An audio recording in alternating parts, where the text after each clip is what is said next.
클릭 감사합니다. 삼테크TV 김선프입니다. 만나서 반갑습니다. 인생과 세상 각각의 길목에서 흑백식으로 선택하는 결정에 의해서 100% 이루어진다. 우리는 이쪽 아니면 저쪽으로 가야 하는데요. 우리는 무엇을 선택할 것인가? 라는 주제로 말씀을 나누도록 하겠습니다. 순간의 선택으로 행복한 삶을 살 수도 있고 비참한 피폐한 삶을 살 수 있게 됩니다. 실존주의 철학자 사르트르는 인생은 B와 D 사이의 C로 결정된다고 했습니다. B는 브리스 출생이고 D는 데스 죽음, C는 초이스 선택이겠죠. 생각해보면 현재의 나는 과거의 선택의 결과물이고 현재의 나는 자기 선택의 도적의 결과라 이렇게 말씀드릴 수가 있겠습니다.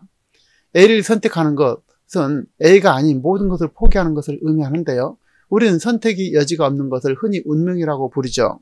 선택한다는 것은 두 가지 이상에서 한 가지를 고를 수 있다는 것을 의미하고 어떤 것을 선택하는 것은 곧 나머지를 포기한다는 것을 의미하겠습니다.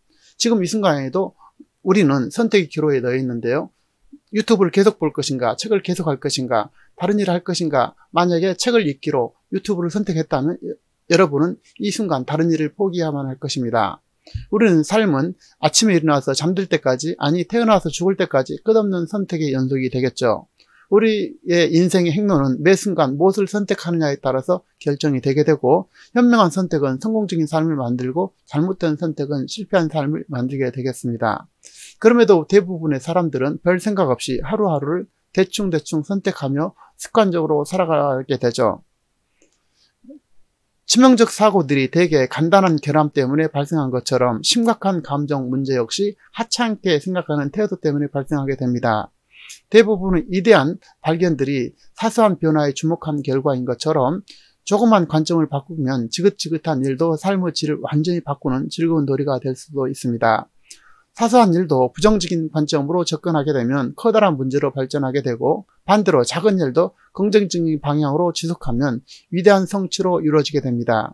1%의 미세한 차이가 180도 다른 결과를 가져올 수가 있게 되죠. 이런 사실을 받아들인다면 조만간 우리의 삶은 완전히 다른 방향으로 전개될 것입니다. 인생의 결정은 자기의 의지, 자기가 결정을 해야 합니다. 판사가 유죄냐 무죄냐를 결정함에 있어서 51%의 법과 양심에 확신한다면 확신하여서 100% 판결을 내리는 것처럼 친자냐 아니냐의 선택이 100% 판결이 내려지지만 그 합리적 증거는 99.9%를 근거로 100으로 결정을 하게 되는 것입니다. 선거에서 당선이냐 낙선이냐 그것은 50.0001%라고 해도 100% 결정이 이루어지게 되는 것이죠. 다시 말해서 51%를 득표해도 100% 국회의원이고 100% 대통령이 되는 것입니다. 수학, 과학에 정통하고 가상화폐의 전문가인 존 박사는 4.15 총선을 부정선거에 100% 조작에 생명을 건다고 합니다.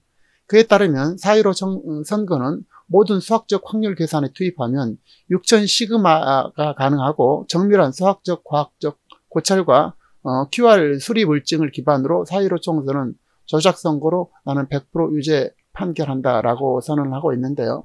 그는 수학과 과학을 탐구하는 사람으로서 수학 과학으로 증명된 것이 99.99% 부정선거라면서 이에 기반하여 그는 100% 부정선거를 결정한 것이고 부정선거라는 것을 선택한 것입니다.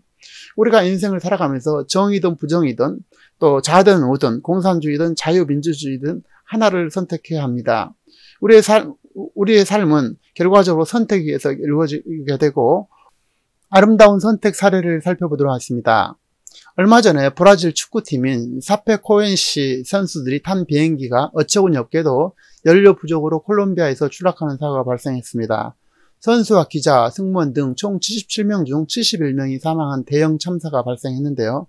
사페코엔시는 코파 수다메리카라는 중남미 축구대회 결승전에 출전하기 위해서 이동하다 참변을 당했습니다. 잉글랜드 프리미어리그 우승팀인 레스터 시티처럼 하부 리그에서 역경을 딛고 올라와 결승전까지 진출한 팀이라 더 아쉬움이 남았습니다. 아름다운 선택이라고 한 이유는 결승전 상대팀인 라시 오랄이 기권했다는 점입니다. 라시 오랄 선수도 얼마나 우승을 해보고 싶었겠습니까? 하지만 우승하면 더 큰 무대로 진출할 수 있게 되고, 그런데도 불구하고 상대가 기권하면 사페코엔시가 우승팀이 된 것입니다. 나를 희생해서 상대를 돋보이게 하려는 것이야말로 아름다운 선택이라고 생각이 됩니다. 잘못된 선택에 대해서 보면요, 우리는 어떤 행동을 했기 때문에 후회도 하고 반대로 행동을 하지 않았기 때문에 후회하기도 합니다. 인생을 살면서 잘못된 선택을 하지 않는 사람이 누가 있겠습니까? 하지만 수많은 잘못된 선택으로 인해서 결과적으로 좋은 선택지를 찾아간다고 생각을 하는데요. 물론 대부분은 하지 않았기 때문에 후회하는 경우가 대부분입니다. 예를 들면 A는 가지고 있던 주식을 파는 바람에 손해를 보았고 B는 가지고 있던 주식을 팔지 않고 두는 바람에 손해를 보게 되었습니다. 둘 중 누가 더 많은 후회를 하게 될까요? 연구자들에 따르면 A가 후회를 더 많이 한다고 합니다. 그 이유는 행동을 한 사람이 하지 않았더라면 이라고 상상하는 것이 행동하지 않는 사람이 만약 했더라면 이라고 상상하는 것보다 더 쉽기 때문이라고 하는데요. 행동한 것이 강한 후회로 연결되는 증거를 제시한 많은 연구 사례가 있습니다. 내가 왜 그랬을까? 내 잘못이야 라는 자책을 하게 된다는 것입니다. 하지만 결론은 행동했을 때는 시간이 지날수록 후회가 낮아지게 되고 행동하지 않은 후회가 훨씬 더 오랫동안 잠못 들게 하고 괴롭히게 된다는 것입니다. 다시 말해서 실패를 두려워하기보다 도전을 해야 되고 현재보다도 자신이 발전하고 변하고 싶다면 행동하는 선택을 하는 것이 후회가 적을 것이라는 것입니다. 사람은 확증 편향성을 기본적으로 가지고 있습니다. 일단은 결정을 내리게 되면 결정을 확증해줄 증거를 찾게 되고 그 결정을 뒤집을 수 있는 추가적인 정보를 무시하는 그런 경향이 있게 되는데요. 동시에 통찰력을 가지고 차갑고 냉정한 이성적 판단을 하지 않고 감정의 욕망대로 판단을 내리고 결정을 하고 내린 뒤에 뒤늦게 이성을 동원하여서 자기 합리화하고 합당화시키게 됩니다. 다시 말해서 지나치게 욕망이 앞선 선택을 하게 되면 그 선택은 틀릴 가능성이 매우 높아지게 되고 이것은 욕망에 눈이 가려져서 올바른 선택을 하지 못하게 되는 경우가 되겠습니다. 하지만 통찰력은 산전수전 경험에서 비롯되고 삶에 대해서 뭔가 좀 알게 될 쯤에는 이미 시간이 많이 지나서 나이 먹고 노인이 돼서 기회가 사라지게 되고 반대로 젊은이는 기회와 선택이 남아있지만 경험 부족으로 좋은 선택을 하기 어렵게 되는 것입니다. 가장 최상의 경험은 직접적인 경험이 되겠지만 광범위한 경험에 있어서 독서만큼 좋은 경험은 없습니다. 독서만큼 좋은 경험이 없죠. 한 권의 책 속에는 작가의 모든 인생과 지혜, 생각의 방법, 정보, 작가의 경험이 녹아 있는데요. 다양하고 깊이 있는 책이야말로 가장 좋은 선택을 할 기준을 제시할 최고의 방향타, 나침반이 될 것입니다. 끊임없이 독서와 여행과 체험은 좋은 선택의 가능성을 한층 더 높여주게 될 것입니다. 미국 항공사에서 악천 후에도 비행기를 출발시켜 사고가 크게 증가한 것을 알게 된 항공사는 아주 탁월한 해결책을 내놨는데요. 악천 후에도 비행하라는 결정을 내린 현장 책임자도 함께 출발한 그 비행기에 동승하게 한 것입니다. 목숨을 담보로 한 책임이 따른 후 미국 항공 운수 업계는 사망률과 사고율은 비약적으로 개선되었다고 합니다. 선택에 있어서 또 하나 중요한 것은 순간과 현재를 살아야 한다는 것인데요.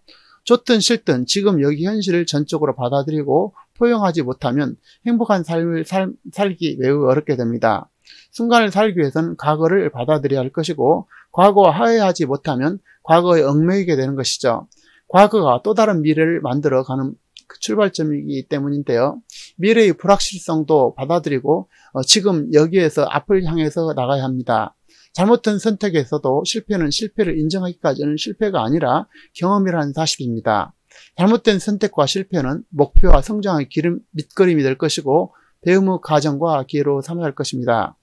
인생은 짧고 동시에 보장받은 사람도 아무도 없습니다. 하지만 매일매일 매 순간 눈을 쓸 때마다 하루하루가 선물이자 축복이라고 생각을 하고 살아있는 인생이 축복임을 깨닫고 행동하는 순간부터 인생은 축복이 될 것입니다.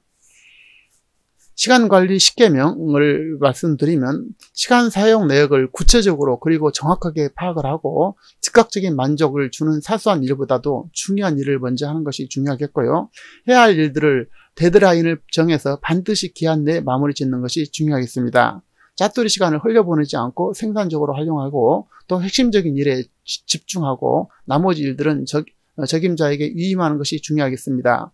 맺고 끊는 것을 명확히 하고 가능한 삶을 단순화시킨 것이 좋겠습니다. 또 완벽하게 준비될 때까지 기다리기보다는 즉시 실천하는 행동력이 매우 중요한데요. 또한 불필요한 요구는 단호하게 지혜롭게 거절하는 것이 중요하겠습니다. 포기할 것을 빨리 포기하고 버릴 것은 그때그때 버린 것도 중요할 것이고요. 자기만의 안식처를 갖고 휴식 시간을 철저히 지킨 것도 의미가 있다 하겠습니다. 우리는 변화를 피할 수가 없습니다. 선택에는 책임이 따르는 것처럼 인생에는 늘 다양한 변화가 끊임없이 찾아오게 되는데요. 변화를 늘 열린 마음으로 받아들이고 적응 활동에 나서야 할 것입니다. 우리는 선택의 결과를 받아들이고 변화를 받아들이면서 일이 잘 풀리면 잘 풀리는 대로 어려운 대로 그 순간을 고마워하고 즐길 것이고 변화가 찾아들기 때문입니다. 인생과 세상은 각각 길목에서 선택 결정에 의해서 100% 이루어지게 됩니다. 우리는 이쪽 아니면 저쪽을 가야 할 것이고 우리는 무엇을 선택할 것인가를 늘 결정을 하고 고민을 해야 할 것입니다. 여러분의 앞날에 늘 좋은 선택이 있으시길 바라면서 내용이 궁금하신 분들은 좋아요와 알람 설정 바라고요. 다음 시간에도 참신하고 유익한 정보로 찾아뵙도록 하겠습니다. 고맙습니다.